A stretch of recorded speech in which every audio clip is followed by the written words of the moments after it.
Rai. Terima kasih Datuk Yang Dipertua. Minta Menteri Pelancongan, Seni dan Budaya menyatakan adakah kementerian bercadang travel agent. Kadar yang dikenakan oleh pihak OTA pada masa kini ialah sekitar 12% sehingga 18% bagi setiap harga bilik. Amat membebankan kepada pengusaha hotel dan rumah tumpangan pandemik ini yang mana kos operasi. Menjawab 3 minit. Terima kasih Tuan Ketua. Terima kasih Yang Berhormat yang bertanya. Selamat. Bismillahirrahmanirrahim. Travel agent ataupun OTA dengan premis penginapan pelancong ataupun hotel di antara contohnya mahupun transaksi dengan pengguna adalah antara persetujuan terma dan syarat antara pihak-pihak yang terbabit sahaja. Ini termasuklah penetapan kadar komisen yang kini adalah berdasarkan persetujuan aturan perniagaan ataupun dengan izin business to business arrangement. Kedua-dua pihak iaitu di antara syarikat OTA dan premis penginapan pelancongan. Jadi hal ini kerana pada masa ini tiada sebarang umi di Kementerian Pelancongan Seni dan Budaya sedang industri pelancongan ini. Kadar komisen yang dikenakan oleh setiap syarikat OTA kerana pelbagai faktor perlu digitalisasi serta membolehkan sesebuah syarikat berminat untuk terus beroperasi di Malaysia.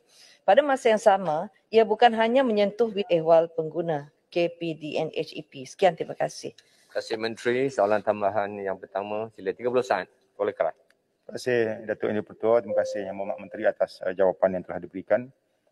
Soalan tambahan ialah memandangkan kementerian masih lagi meneliti mekanisme atau syarat-syarat untuk kawal selia ini, bolehkah pihak kerajaan melalui MOTEK memberikan komitmen bahawa syarat-syarat yang membela dan memenangkan pengusaha hotel akan dibuat bagi mengelakkan OTA mengaut keuntungan atas angin yang tinggi. Terima kasih.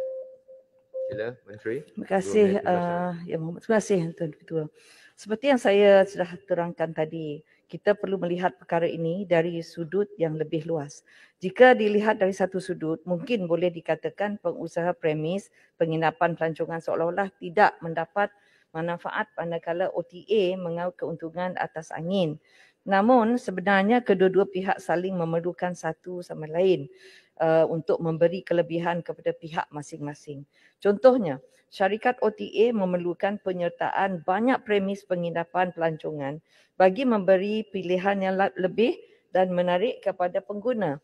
Jika mereka tidak mengenakan terma yang baik kepada premis penginapan pelancongan, maka hotel ini akan dan boleh beralih ke syarikat yang lain, OTA yang lain. Ini secara langsung akan menjejaskan tarikan dan penjenamaan OTA berkenaan. Pada masa yang sama, Tuan Dipertua, premis penginapan pelancongan pula boleh menggunakan syarikat OTA untuk akses pasaran yang lebih luas, tempahan dan pembelian digital yang lebih mudah, penjenamaan ataupun branding syarikat OTA serta payment gateway dengan izin yang dipercayai oleh pengguna. Semua ini memerlukan modal yang besar dan sukar dilaksanakan secara sendirian.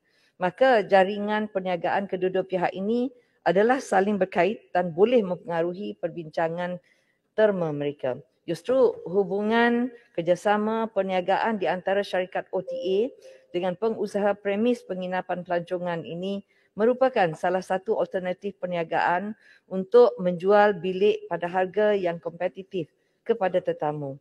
Pengusaha premis penginapan pelancongan mempunyai pilihan untuk bekerjasama dengan mana-mana syarikat OTA atau memilih untuk menjual terus bilik hotel tanpa melalui perkhidmatan syarikat OTA.